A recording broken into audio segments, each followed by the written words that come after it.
I heard you say, meet you in the long grass. Something good at long last. And we're away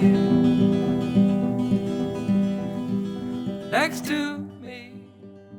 Leo 2016 kicks off with relationships on your mind and hopefully a little bit of healing there. On February the 3rd, with the Sun in your position of relationships and it's sextiling Saturn, the Lord of Responsibility, in your pleasure house. Yeah, baby, we always like our pleasure house to be well aspected. So really, in February, you're like, oh, I'm suddenly feeling much more optimistic about my love life, and I can feel that something is shifting and changing. And that shift and change, because Saturn's involved, should, be a little bit more long lasting. We have also on the 8th, we have a new moon, and that new moon is making you feel like it's a new beginning and a new start, and you're looking at all your relationships. And thank God on the 13th, Mercury also goes direct in your position of relationships. So Mercury's been retrograde in January, and you're like, oh, maybe there's been some communication problems connected to love. Maybe things haven't been working out. Things have got lost in translation. But after that, in February, you feel optimistic, you feel clear, you feel as if a burden has been lifted. We also have Venus, the planet of love, entering your position of relationship. So it couldn't get any better than that. And, Venus is sextiling Saturn also on the 29th. So, February, looking for love, love may find you. On March the 8th, there's a new super moon, and you're going through a position of looking at your vulnerability, pain in the past, the deep healing connected to sexuality, to do with childhood, to do with something within your unconscious and your primal emotions that maybe you haven't faced. And suddenly you're like, okay, I understand, maybe some of the things that have held me back. It's that pain, it's that wound.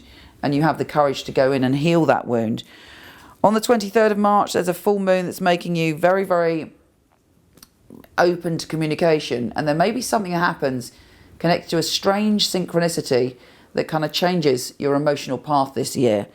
Now, for all of us, there's a big day on April the 13th, because if you include Vesta, there is a Star of David.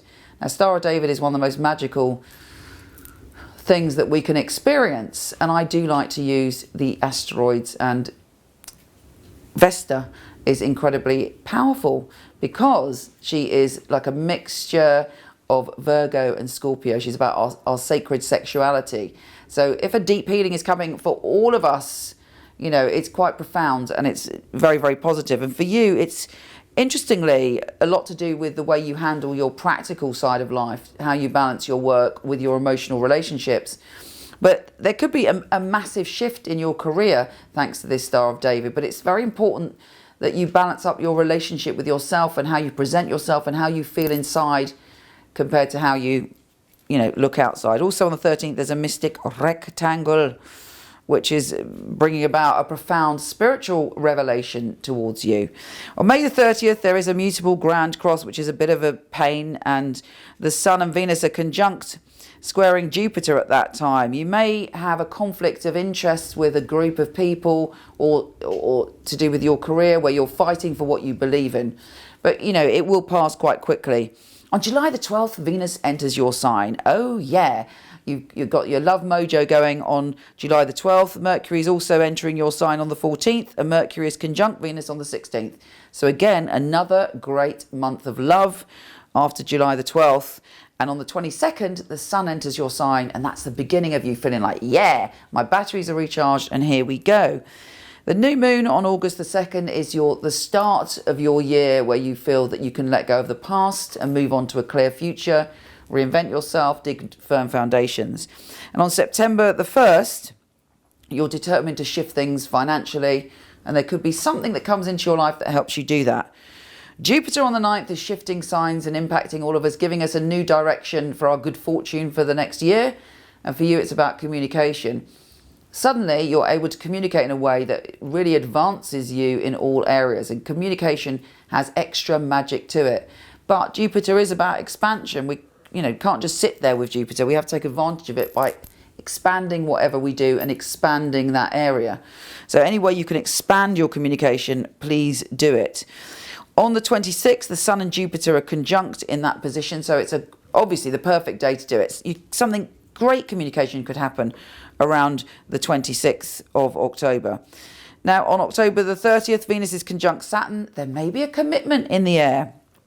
December the 8th, Venus is entering your position of joy and happiness and connection. And I think the end of the year will be good for you. Okay, we do have actually, even better news, we have a double Grand Fire Trine around that time. So you are stoked, you are powerful and magical things happening and you're strong.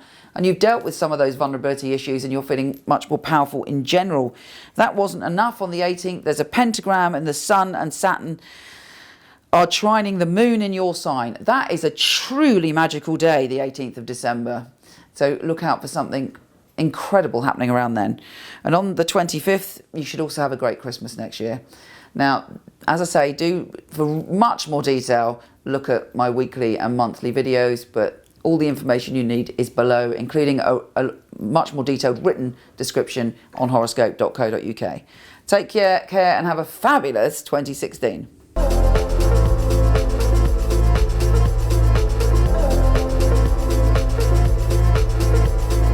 If you like this, please come to my website where there's thousands of articles from psychic to soulmate and lots of free tarot readings, www.michelleknight.com. And for all the written astrology of this month, week, or even day, go to horoscope.co.uk.